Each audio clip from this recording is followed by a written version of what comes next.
Bonjour à tous et bienvenue sur Classement Insolite. Vous voulez briller en soirée et épater vos amis avec des anecdotes hors du commun? Restez avec nous car nous allons explorer 5 faits surprenants en seulement 5 minutes. Prêt pour le voyage? C'est parti! Saviez-vous que les escargots tuent plus de personnes chaque année que les requins, les lions et les ours réunis? Non, ce n'est pas une blague. Les escargots qui transmettent le parasite de la schistosomiase sont responsables de milliers de décès chaque année. Cette maladie parasitaire se transmet par l'eau douce contaminée par des larves libérées par ces escargots.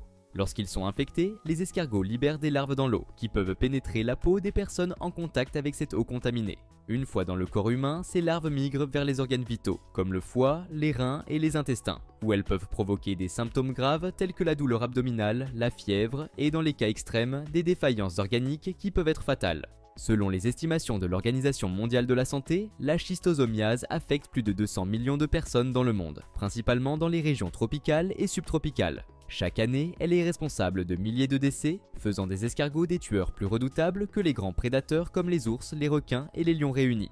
En comparaison, les attaques de ces grands animaux sont beaucoup moins fréquentes. Les ours, les requins et les lions causent ensemble quelques dizaines de décès par an, alors que la schistosomiase peut être responsable de milliers de morts chaque année. Quand vous pensez aux animaux capables de retenir leur souffle, les dauphins vous viennent probablement à l'esprit, n'est-ce pas? Mais ce que vous ne savez peut-être pas, c'est qu'il y a un autre animal, beaucoup moins actif, qui peut les surpasser sur ce point.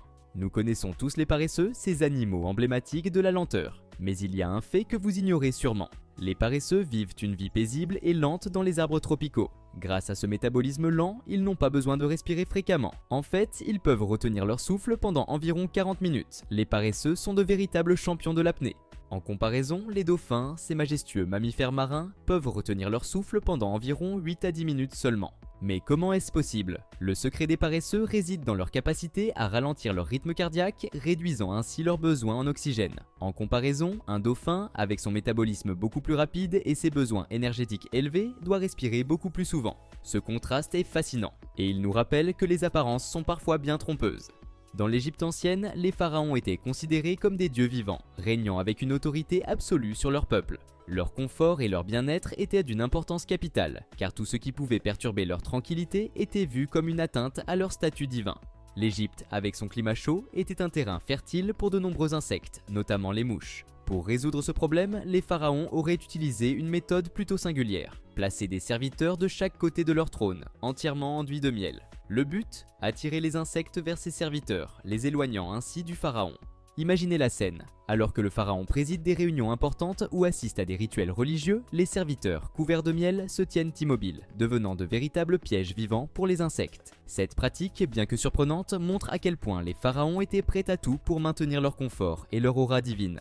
Les pharaons, figures divines sur terre, ne reculaient devant rien pour préserver leur majesté, même si cela signifiait utiliser des serviteurs comme appât pour les mouches. Passons directement à la Seconde Guerre mondiale pour découvrir un fait que vous ignorez sûrement. Nous sommes en 1942, au cœur de l'une des batailles les plus brutales de l'histoire, Stalingrad. Les forces allemandes tentent de résister aux assauts incessants de l'armée rouge. Mais les soviétiques ne se contentaient pas de simples combats. Ils utilisaient aussi des méthodes psychologiques pour affaiblir le moral des soldats allemands.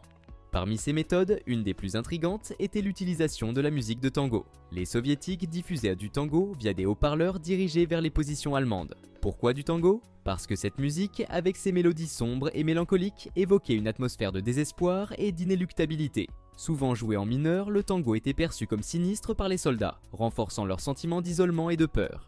Bien que la musique seule n'ait pas été la cause de la défaite allemande à Stalingrad, elle a certainement joué un rôle dans la guerre psychologique menée par les soviétiques. Retournons un peu dans le temps et arrêtons-nous en 1807. Après la signature du traité de Tilsit, Napoléon a décidé de célébrer avec une grande chasse aux lapins.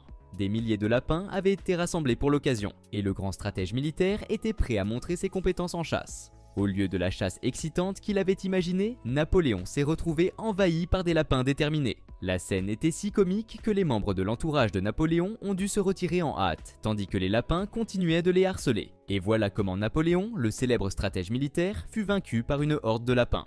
Nous arrivons à la fin de notre tour du monde des faits insolites en 5 minutes. Laquelle de ces informations vous a le plus surpris?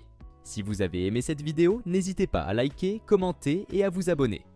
A bientôt pour de nouveaux classements.